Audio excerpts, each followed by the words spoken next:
Hey, Lee, you know who's coming back to the show? Yes, Gigi Best is coming back to fill Oh, you us. knew already. I knew already to fill us in on how her big weekend of the Gullah Geechee commemorative event went, and Gullah Geechee. Are you sure it's Gullah Geechee and not Geechee or Gully? it maybe it's one or the other. Either will work because both were featured, and she'll let us know and show us some pictures from that event. All right, folks, join us on the Rare Book Cafe and hear how it went with Gigi Best of the Best Richardson African Diaspora Cultural Museum and Bookstore.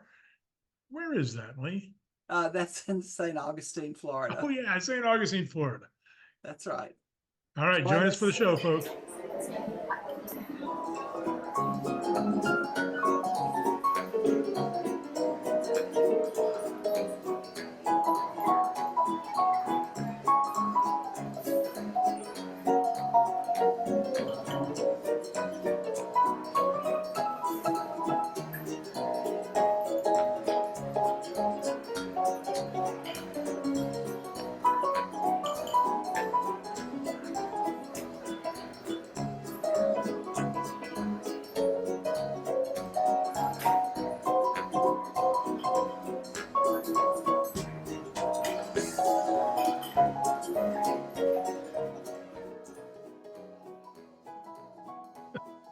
All right, hello everybody. Welcome to another edition of the Rare Book Cafe, the book lovers rendezvous, along with my co-host Lee Lynn, Ridge Books, Calhoun, Georgia. Hello, Lee. Hello, Ed. It's good to see you. Lee, you got headphones on today. Yeah, that seems to work better with them. Oh, do you? Okay. Yeah, I've been wearing them. All right. How do I sound? Do I sound okay without them? You I'm just sound using my. you sound fine. All right. Very Okay. good. Yes, Not only does she sound fine, but she looks fine. that's Everybody, right. our occasional guest, Gigi Best Richardson Diaspora, African Diaspora Literature and Literary. Cultural Museum in St. Augustine, Florida. Your turn to talk. I got to take a breath. You even got the right city this time. That's pretty I good too. did. Yes, since we've had her in other towns on occasion. I have Uh, placed her in St. Petersburg or Orlando or other places afar. Yes. Well, Gigi had a big weekend a few weeks ago. And one reason we've had her today, though we always like to have her, is to tell us how her Gullah Geechee, oh gosh, I can't remember the entire name of it, Gigi. I'm sorry, because I know it wasn't festival, but it It was was Heritage Commemoration. Heritage Commemoration. Okay. So How'd just he to, go? yeah, how did it go? It went very well. We had Juneteenth in Tampa, we had over 300 people, and we were in this little area. So we thought that we might have that or around 200 because everybody doesn't know we're here. So I don't know. I guess we had over a little over 100 people. Um, it went very well because we didn't only have the ring shouters, we also had a reenactor who was a runaway. Um, his name is Luke, his stage name, and we had programs for children and painting for them. Then I also had a gentleman who was very special. His name is Kentrell Martin. I don't know if you've ever heard of him, but he writes books called Shelley's Adventures. So the interesting thing about him is his brother was deaf as he was growing up. So of course he helped out learn sign language. So now the book Shelley's Adventures, Shelley's father, I'm sorry, is deaf. And so when he comes, not only does he read the book, but he teaches the children some sign language. Oh, Oh, that's good. Well, the reason that this was so successful is because so much hard work went into it ahead of time. We've been following this for a couple of months now, and Mhm. your preparations were mind-boggling, Yes, particularly to get the group of ring shouters that you had, who are, I think, nationally known, yes. world Worldwide. known, Yeah. and and you can share with us why their manager was not there that weekend. Yes, they have become so big. They even performed at the White House. They've been to Europe. But when the ring shouters arrived, I was doing something, and then they were performing, putting on their performance, and I realized that their manager wasn't there, and he's always there. And so I called him and I said, "Are you on your way?" I thought he was coming separate from them. He said, "I was called to come to the White House at the last minute." He said, "And when you get a call like that, you go." So he got the call the day before that his presence was requested at the White House. So all we're right, waiting Gigi. for yours to be requested. Yes, yes, yes. And you'll go. Hmm. So, just a little bit of background, Gullah Geechee celebration. What are those two words all about? Well, the reason why I say commemoration, some people call it celebration, but because the people, and they say Gullah, some people say Gullah comes from a country in Africa. The word is similar. Also, they're connected to the Sierra Leoneans, and the Sierra Leoneans speak a language called Gullah. So, very much like, and then the Gullah people went to Sierra Leone and looked at the baskets, and the baskets they make were almost identical. And so it's been proven that those um, enslaved people who were captured and brought into Charleston, South Carolina, and became the Gullah Geechee, that their roots are in Sierra Leone. Did you have any basket makers at the commemoration? No, I didn't have any. Uh, But you have but some I ring shout. understand you did take some pictures of other things at the show. Yes, there was a gentleman who was our reenactor, and he came with a traveling museum. So I took pictures of that. But he has, you know, original artifacts, and he sets up a table and he puts those artifacts on the table. I also have a picture of him with the young people. And one thing that happened, and I didn't get a picture of that, but the gentleman I was telling you about, Kentrell Martin, he said he has 12 books out now.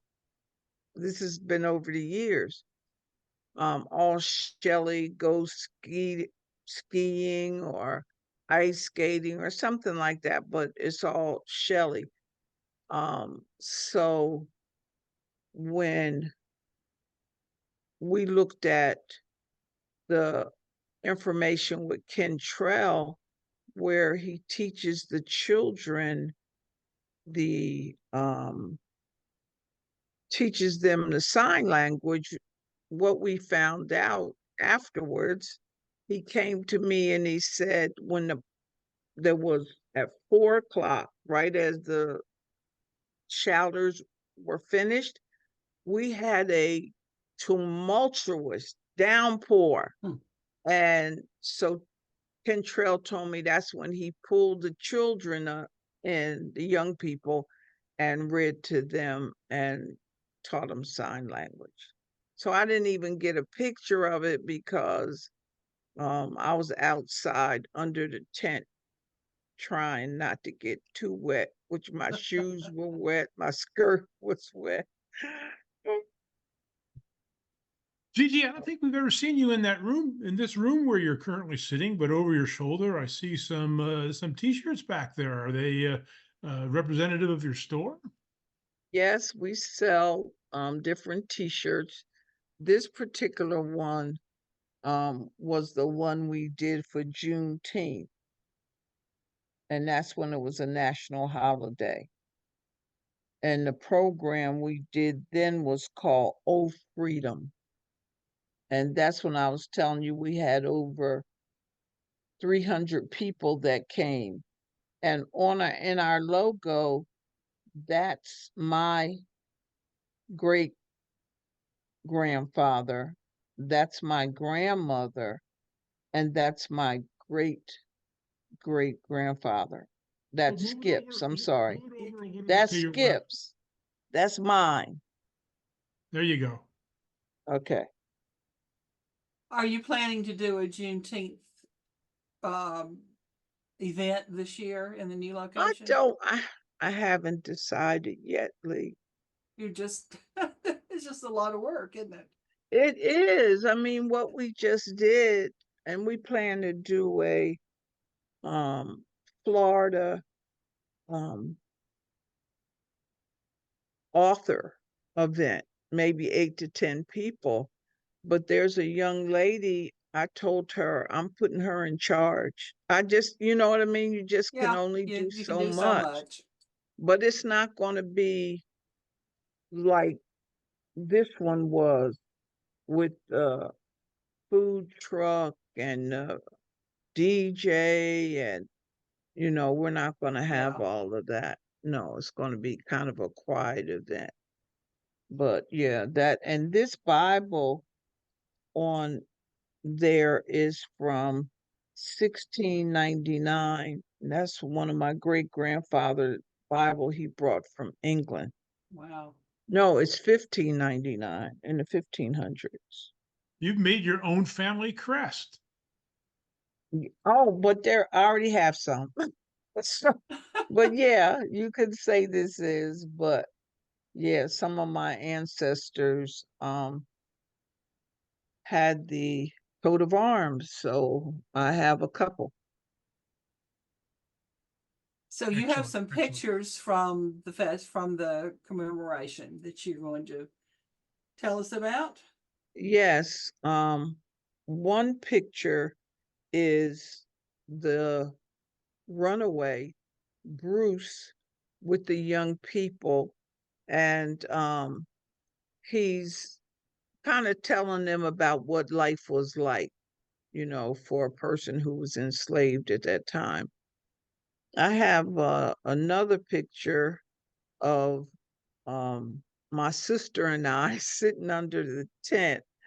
I have one of the ring shouters, of course. I have a couple pictures of them. I also have, and I have some video too of the runaway. I, the most, I guess, important one, not important, but significant in this event, and this is the first event I've ever had where I had this much support, but the University of South Florida helped fund this event. And when I say they came through, they did an awesome job, because not only did they help us financially, one of the professor who is a social justice professor at USF.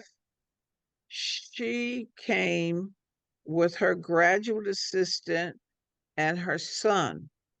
And it was just very wonderful because the little boy, he just, I guess, overwhelmed me because he was so, when he came in, he introduced himself, he shook my hand.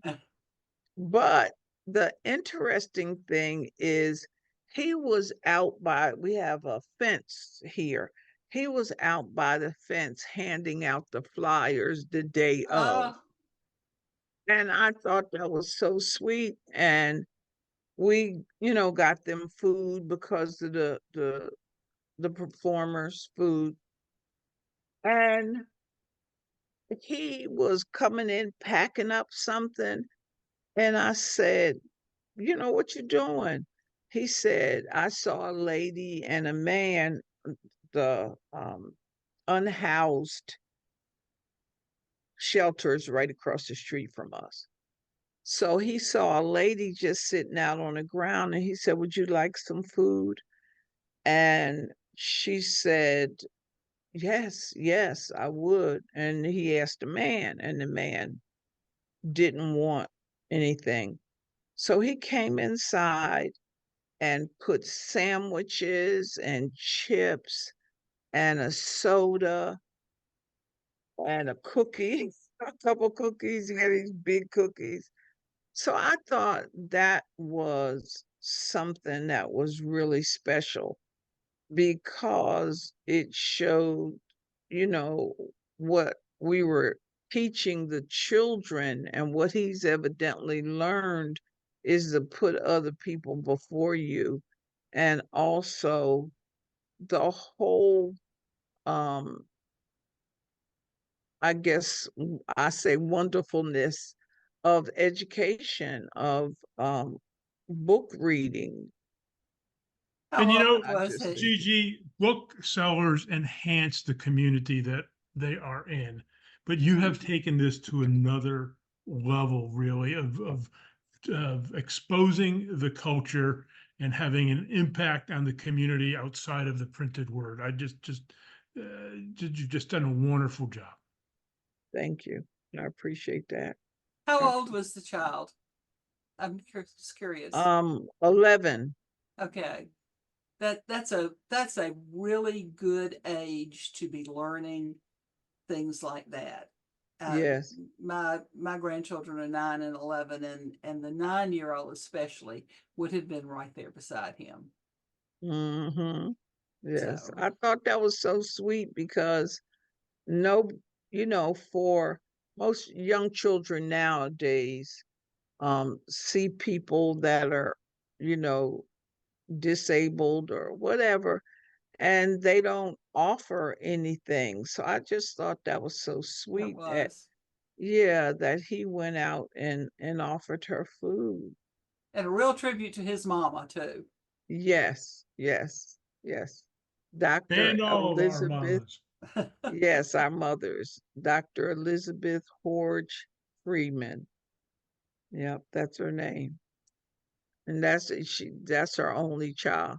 And her husband is a sculptor and a professor. And he sculpted two children. I don't know if it's at the downtown. What happened? You're doing fine. You're fine. I don't know. Something just jumped up. Well, that's okay because we're getting to the end of our cafe segment anyway. Gigi Bess, always a pleasure. We know we'll have you back for Juneteenth, but that's 2.5 months away, and we hope you'll come back before then. Oh yes, yes. I'm gonna have this writers event in May. So Oh, We'd love to we'll hear be about it. talking about that. Super duper. And Lee, I know I'll be talking to you again and oh again yes, and and again, again and and again. again. Until then, everybody, thanks for Oh. joining us at the Rare Book Cafe, the Book Lovers Rendezvous. Bye-bye. Bye Thank bye. you. Bye, everybody.